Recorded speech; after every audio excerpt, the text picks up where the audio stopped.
जय श्री कृष्णा दोस्तों, राधे राधे। कैसे हैं आप सभी दोस्तों?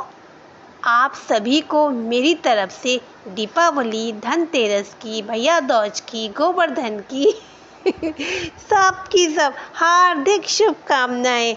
आप सभी का सारे की सारे ये त्यौहार आप खूब खुशहाली अच्छे से मनाएं, प्रे करती हूँ। और आप सभी भी मेरे लिए प्रे करिएगा आप सभी को दीपावली की हार्दिक शुभकामनाएं।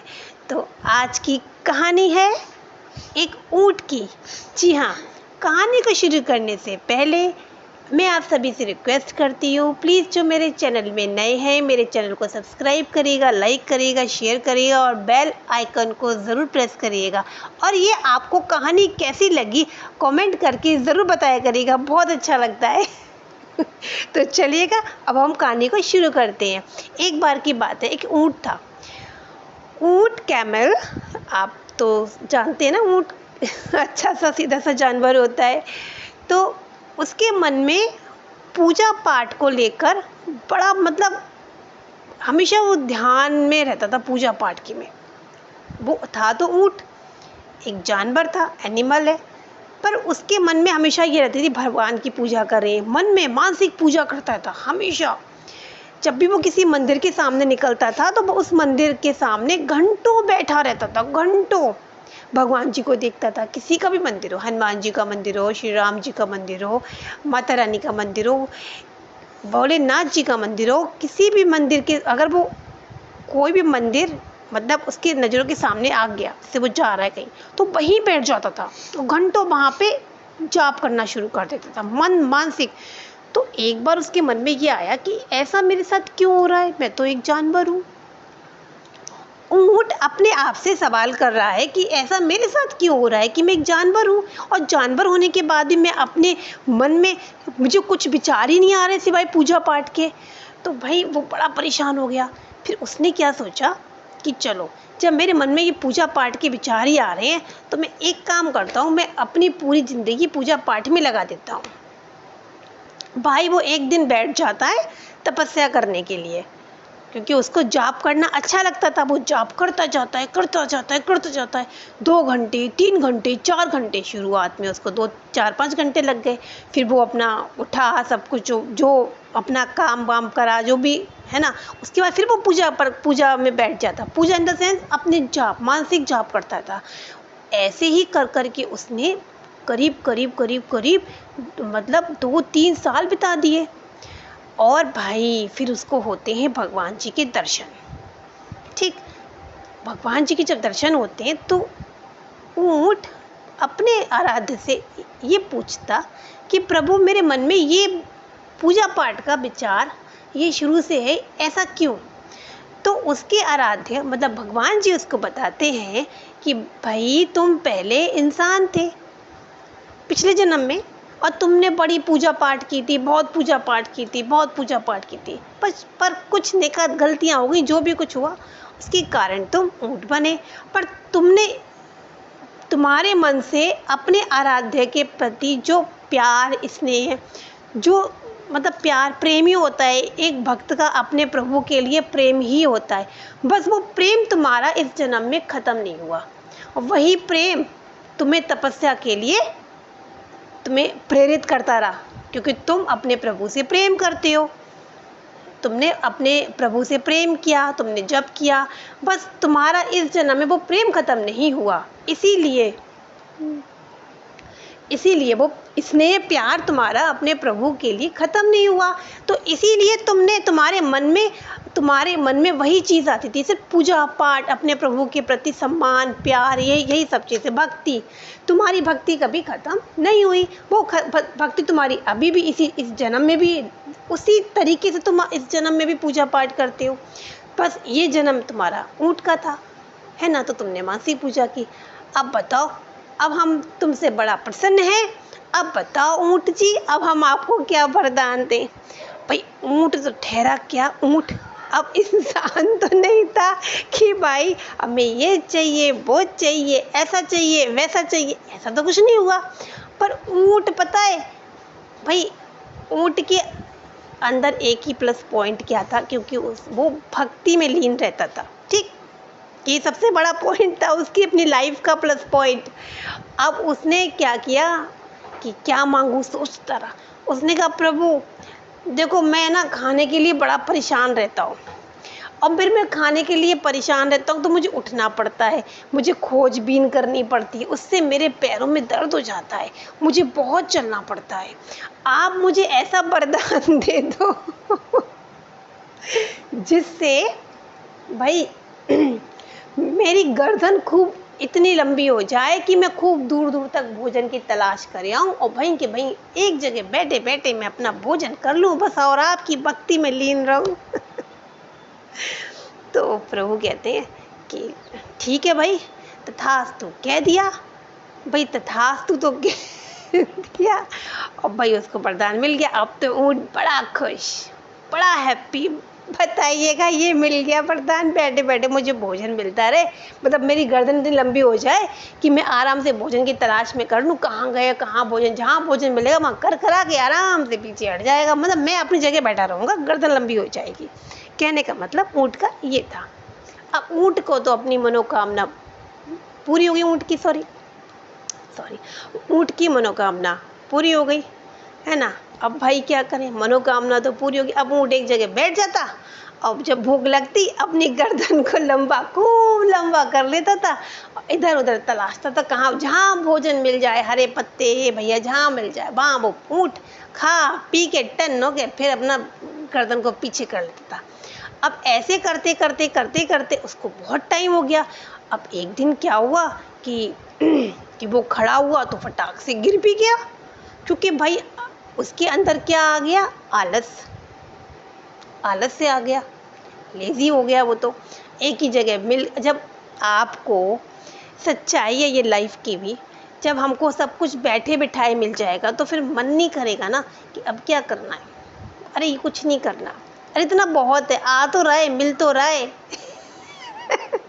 तो वही बात ऊँट के साथ हो गई। भाई आगे सुनिए, आगे और अच्छी है, बढ़िया है, कहानी में ट्विस्ट भी है, देखिए ऊँट भाई मंदिर के सामने बैठ जाता था और अपना जब भी करता था, भूख लगती थी फटाक से गर्दन को लिया खींचा, फटाक से खींच खांच के खाना पीना खा पी के पैक हो जाता था। अब भाई इससे पता है उसके शरीर में कितने साइड इफ़ेक्ट हो गए कि भाई वो चलता तो गिर जाता, क्योंकि उसके पैर कमज़ोर भी हो गए। अब एक दो बार उसने कोशिश करी, लो मैं चलता हूँ, चले तो गिरे। अब भाई बहुत एक समस्या का समाधान हुआ तो दूसरी फटाक से खड़ी हो गई। अब क्या करें, अब वो पता है क्या सोचता है, अरे छोड़ो खाने को तो मिल रहा है। अगर वो ऊँट थोड़ा और चलता तो प्रैक्टिस में आ जाता, इमरजेंसी के लिए गर्दन को लंबा करता, खा लेता, पर नहीं, वो तो ऊँट है, वरदान का पूरा मज़ा लेना है, वरदान जो मिला है भगवान जी ने दिया है। अब भाई ऊँट फिर एक जगह बैठ जाता था, वही उसका रूटीन चलता था। अब एक दिन उसको बहुत तेज़ भूख लगी, जाप करते करते उसको भूख लगा, उसने कहा चलो पहले खाना खाते हैं। उसने गर्दन अपनी लंबी करी और बहुत लंबी करी, दूर दूर तक भोजन नहीं मिला, और लंबी करी। तो भाई उस टाइम पे जब लंबी गर्दन कर रहा था तो आपको तो पता ही है ना, रेगिस्तान में जब वो बालू का जो तूफान आता है कितना ज़बरदस्त आता है, उसी टाइम वो रेत का तूफान आ गया। अब वो तूफान के कारण गर्दन पीछे नहीं कर पाया, है ना। जब वो गर्दन पीछे नहीं कर पाया तो भाई उसने इधर उधर देखा, अपने मुंह को, अपना गर्दन को घुमाया करा, क्योंकि इतना ज़्यादा उसके अंदर आंखों में धूल लग गई थी, क्योंकि धूल मिट्टी उड़ रही थी, बालू उड़ रही थी, तूफान आ गया था। उसने अपना मुंह और कहीं ऐसे करके डाला तो उसका मुंह पहुंच गया कहाँ, एक गुफा के अंदर।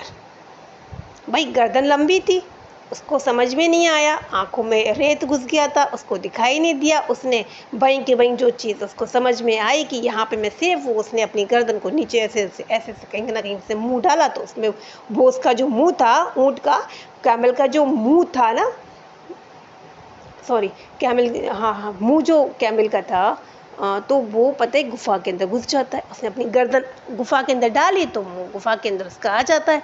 अब भाई गुफा में जो, अब उसने जब अपना मुंह डाला, गर्दन अंदर नीचे डाल दी, तो उस गुफा में एक भाई कौन बैठा था, उस गुफा में बैठा था शेर। अब भाई शेर भी था और उस गुफा में और दो तीन और मतलब चीता भी था, है ना, लोमड़ी भी थी, दो तीन ऐसे वाले जिनको हम कार्निवोर्स कहते हैं, है ना, वो जानवर बैठे हुए थे। अब वो जानवर बैठे हुए थे तो उनको भाई जब भाई ऊँट तो भैया हर्बीवोर्स वाला है शाकाहारी है। अब भाई उनको ऐसी खुशबू लगी कि यहाँ पर कोई शिकार है जिससे शिकार हम कर सकते हैं। अब ऊँट को इस चीज़ का ज्ञान था ही नहीं, उसने तो अपनी आंखें बंद कर रखी थी, वो तो चुपचाप बेचारा अपनी गर्दन को छुपा ली थी उसने उस टाइम पे, क्योंकि तूफान बहुत तेज था। अब जैसे ही वो अपनी जैसे लोमड़ी आंखें खोलती, कहती हाँ यहाँ तो बहुत अच्छा सा ऊँट है, ये तो ऊँट का मुंह है, ये तो ऊँट है, लगता है ऊँट भी फंस गया है, अब हम इसका शिकार कर लेते हैं। अब भाई साहब उस टाइम पे ऊँट पे अटैक हो जाता है, बेचारे की आंखें भी बंद थी, अटैक हो जाता, जैसे उस पर अटैक हुआ बेचारे गर्दन को इधर उधर करता है।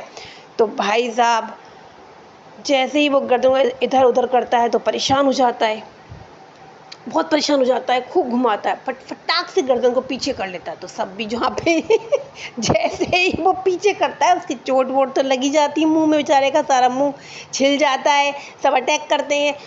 बचा तो लेता है अपने आप को, बहुत अच्छे से सेव कर लेता है, बचा लेता है और डर जाता है। और जैसे वो डरता है ना तो वैसे ऊँट एकदम डर के मारे खड़ा हो जाता है।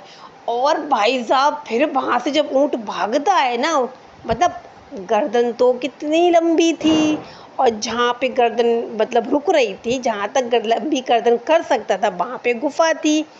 अब जो गुफा में जो बैठे हुए थे, है ना, खाने के लिए ऊँट को, वो कंफ्यूज हो गए थे कि ऊँट गया तो गया कहाँ। बाहर तक देखा ऊँट दूर दूर तक कहीं नहीं था, इधर उधर देखे, अब इतने दूर उसने लंबी गर्दन कर रखी थी। अब ऊँट के बेचारे की चोट वोट आई और जैसे तैसे बेचारा, अब तूफान भी चल रहा था, सोचिएगा तूफान बहुत तेज चला था, उसमें ऊँट फटाफट भाग भी रहे थे, तूफान में गिर भी रहे थे, भाग भी रहे थे डर के मारे, है ना। इतना डर उसको लग गया अपनी मौत से कि भाई अब तो मैं गया, अटैक हो गया आज तो। फिर जैसे तैसे वो कहीं उसने रुका, उसको आराम मिला, बहुत घंटों बाद तूफान थम भी गया। तब वो सीधे मंदिर जाता है, मंदिर जाके भगवान से कहता है अब प्रभु मुझे क्षमा कर देना, अब आगे से ऐसा वरदान नहीं मैं मांगूंगा, मुझे बैठे बैठे खाना नहीं चाहिए, मैं चल के खाना ले लूँगा, पर आप एक काम करो अपना वरदान ले लो मुझे इतनी लंबी गर्दन नहीं चाहिए, मैं आज मौत के मुंह से बाहर निकल के आया हूँ, अब मैं खाना अपना खुद तलाश करूँगा, खुद मेहनत करूँगा, खाऊँगा, और जो मेहनत करके खाऊँगा मैं उसमें संतुष्ट रहूँगा, मुझे नहीं चाहिए प्रभु, मुझे ये वरदान आप मेरा मुझसे ले लो, मुझे नहीं चाहिए तो भाई उसी टाइम पे भगवान जी प्रकट होते हैं, भगवान जी कहते हैं देखो मेहनत करोगे तो फल मिलेगा। अच्छा अब तुमने अपनी गर्दन, तुम तो आलसी हो गए थे, है ना। तो भैया भगवान जी कहते हैं चलो नहीं कोई बात नहीं है, वरदान तो एक बार दे दिया तो दे दिया, पर तुम ये तभी यूज़ कर, अब तुम ये अपने इसका प्रयोग तभी यूज़ करोगे जब तुम्हारी बहुत इमरजेंसी होगी, अन्यथा तुम कर ही नहीं पाओगे। अब ये कह के भैया भगवान जी भी चले जाते हैं अपने और ऊँट की जो हालत थी ना, कहते ना कि बेचारा घबराए घूम रहा था कि हाय राम आज मेरा मुंह नुच गया, बेचारे की सारी आँख वाँख सब नुच गई एक जगह लोमड़ी ने अटैक मारा, शेर ने मारा, वो तो बच ही गए हैं, उधर लोमड़ी और वो सब हैंग हो गए कि भाई साहब ये ऊँट गया तो गया कहाँ, ये से कौन निकल गया, तूफान निकल गया, कौन कहाँ गया, ये तो भैया गायब ही हो गया। इस प्रकार से उन ऊँट महाशय को अपनी गलती का एहसास हुआ। प्रभु भजन में तो अच्छे रहे, भक्ति बहुत अच्छी की, पर भाई साहब आलसी भी बन गए थे। तो देखा ना बैठे बिठाए का नतीजा क्या होता है, कितना खतरनाक होता है। तो भैया हाथ पैर चलाओ, उठो और फटाफट भाग के अपने सारे काम करने चाहिए बैठे बिठाए से कुछ नहीं होता है, ठीक है। कुछ लोग सोचते हैं पर बहुत कुछ है, बैठ के नहीं, कर्म तो करने चाहिए ना, वर्किंग तो होना चाहिए। एक हाउस वाइफ भी अपना घर का डेली का काम करती है ना तो उसके हिसाब से बात कर रही हूँ। चलिएगा, बेचारी ऊँट की हालत मुझ पे ना, मैं आपको स्टोरी तो सुना रही हूँ पर मैं इमेजिन कर रही हूँ कि अगर वो ऊँट की हालत कैसी हो गई होगी ना, बेचारे का सारा मुँह नोच गया। चलिएगा, कैसी लगी आपको आज की अच्छी सी मज़ेदार चटपटी कहानी। फिर मिलते हैं नई कहानी के साथ। उससे पहले आपको फिर दोबारा again wish you all of you happy Diwali. फिर मिलते हैं नई कहानी के साथ, तब तक के लिए थैंक यू, धन्यवाद, बाय बाय।